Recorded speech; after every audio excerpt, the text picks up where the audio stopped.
Whether you love or hate Joe Rogan, he is the king of podcasting. But have you ever wondered what earned him that crown? I've spent hundreds of hours studying what made the Joe Rogan Experience blow up into one of the most watched shows in the entire world. And here are the top lessons for all content creators who want to do the same. Since the start of his podcast, Joe Rogan has been no stranger to an uncomfortable or tense conversation. Whether it's Jack Dorsey, Edward Snowden, or Elon Musk, Rogan will sit down and debate ideas even if things get heated. And you know that he doesn't shy away from speaking his mind and challenging his guests even on their most fundamental beliefs. That. Toll roads. And that is why this first lesson is all about Rogan's interview style, how he's consistently authentic while leading a thought-provoking and entertaining conversation. This is one of the main reasons that he is one of the most prolific interviewers on the entire planet. But for someone who is always speaking his mind and debating his guests, how does he prevent a conversation from turning into an argument? By actually listening and never strawmanning the guest's argument. In this way, he is actually able to ask better questions than only asking what would be pre-planned. Okay, so what is strawmanning? Well, strawmanning is when a person in a debate will take the other person's belief or opinion and then misrepresent that argument to make it easier for them to rebuttal or slam dunk on them, You might have actually experienced this in your own life. A simple, friendly exchange of ideas then suddenly transformed into something that got way too heated and nasty because your debate partner is talking over you and tearing you apart in an argument that you never actually made in the beginning. You are tearing me apart, Lisa! Instead of that, Joe Rogan practices curiosity. And that's part of the first lesson. He is fully himself and never shies away from the hard questions. Why did God create war? Why does God create all the horrific things we see in the news? This then allows his guests to speak and flesh out their argument fully. And as a result, they've created a comfortable and authentic environment for genuinely sharing ideas. And if you want to speak more authentically on camera, we actually have a full video on how to do just that, which I will link down below. So get comfortable with yourself and authentic with your guests. It's great for them and it's even better for your audience, who will really get to connect with your real self and hear real conversations while being inspired to always keep an open mind. The next lesson, and it just builds onto the first lesson we just went over, we all know that having guests is an effective way to grow your show. But if you look at the way that Joe Rogan does his guests, they're not all in one space. They're actually all over the place. Some ultra famous celebrities and some Joe Schmoes that you've never even heard of. The lesson here is how he picks his guests. Now sure, Joe Rogan has access to a lot more guests than you or I do thanks to his stand-up comedy career, a run as a Fear Factor host, and of course him commentating for the UFC. But actors, athletes, politicians, you name it, the guy can reach just about anybody. Don't worry though if you can't get A-list guests just yet. The last lesson in this video shares exactly what got Joe Rogan to the place where he could, so stick around for that. But almost always, he focuses on finding guests with entertaining or thought-provoking ideas, even if they're a little strange. Let's just be honest. They have a thing called zero. They go from 1 to 0 to -1. There is no zero to even think zero. Terrence Howard, that was wild. But by focusing on ideas, he knows that he's going to be giving the audience something fresh that they haven't heard before, and he also knows that it's going to be an interesting and entertaining conversation to say the least. But more importantly, he doesn't worry about how extroverted or articulate his guests will be. A lot of budding podcasters scour the internet looking for a hyper-articulate guest that can get their point across effortlessly, which can be a mistake. Because if you're following the first lesson of letting your guests speak and you're not actively misrepresenting their ideas, even your most reserved guests will come to life and share their expertise with ease. So when looking for guests, don't necessarily look for the loudest person in the room. Check out some local conferences in your area of interest and try to figure out who has the great ideas, regardless if they have a stammer or if they're a little introverted. Your job is to help communicate your guests' ideas to the viewers. Never forget that. We're going to be sharing more lessons for content creators in upcoming videos, so subscribe if you know what's good for you. The next lesson is all about how Joe Rogan decided to create his podcast and how he monetized it, which, just like everything else when it comes to podcasting, Rogan is the king of.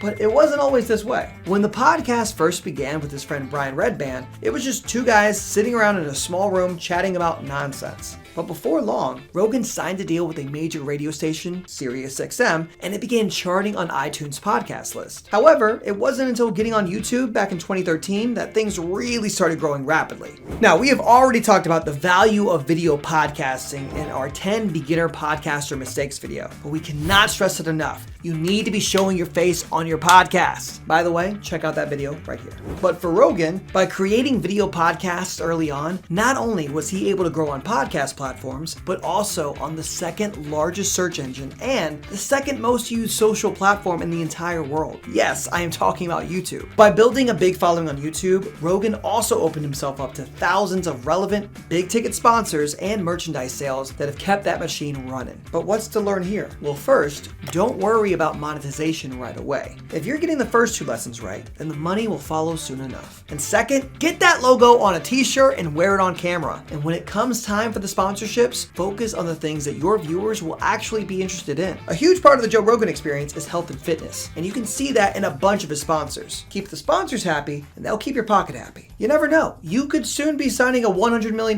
deal with Spotify before the end of the year. And if you're looking for other ways to monetize, then you could always try other platforms like Patreon or Buy Me a Coffee, which are 2 things that Rogan did not have access to when he first got started in 2009. And these tools can allow your viewers to subscribe to your podcast for extra content or special episodes, and it can be a great way to grow revenue if you're willing to put in the extra work. The next lesson is all about self-promotion. Before you type out an angry comment, I get it, okay? But it is a different landscape today. There are tens of millions of different podcasters all trying to get their foot through the door, but you can use the same methods that Joe used in an ultra new and effective way. It all starts with the basics. At first, Rogan used all of the existing social media sites of that time, mainly Facebook and Twitter. And sure, even back then, Rogan likely had more followers than you and could probably rely on UFC fighters like Nick Diaz to deliver legendary promotions after his fight. What's up, train by day, Joe Rogan podcast by night, all day.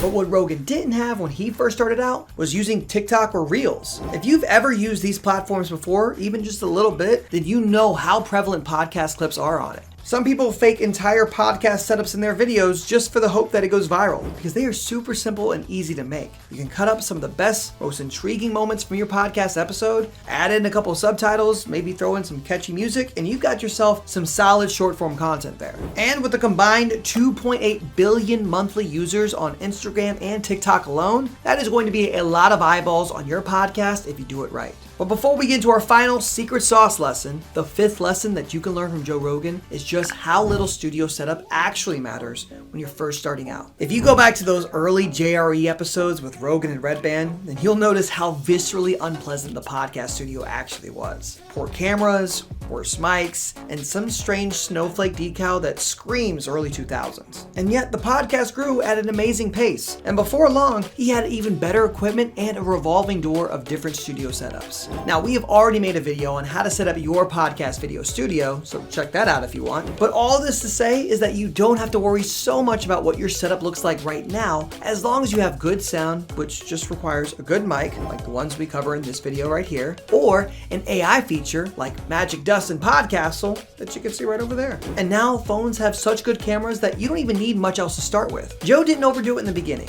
He instead focused on getting started and just making the content. And now with a content tool like Podcastle, which you can use free forever, you can record, edit, and publish your podcast to all of the major distributors like Spotify, Apple Music. And I mention it because you really don't need the nicest mic or a studio to get professional, clean sound if you have Podcastle. The AI features on the Pro plan cleans up audio, removes background noises, and removes pauses and ums. Use the forever free plan or get 50% off your first month of Podcastle Pro with the promo code in the description below. Okay, ad time over. And now it is time for the last lesson, which is arguably the most important factor that made him so successful. And it's probably not what you think. When Rogan first started out in 2009, he had a guess of how important this medium would one day become. And boy, was he right. Today, there are over 500 million podcast listeners, and that number just keeps growing. And it's actually way less on YouTube. He didn't do this for the money. Hell, by the end of the 2000s, he had enough money. He did it because he loved it. But what really made the difference was consistency and how often he posted a new episode.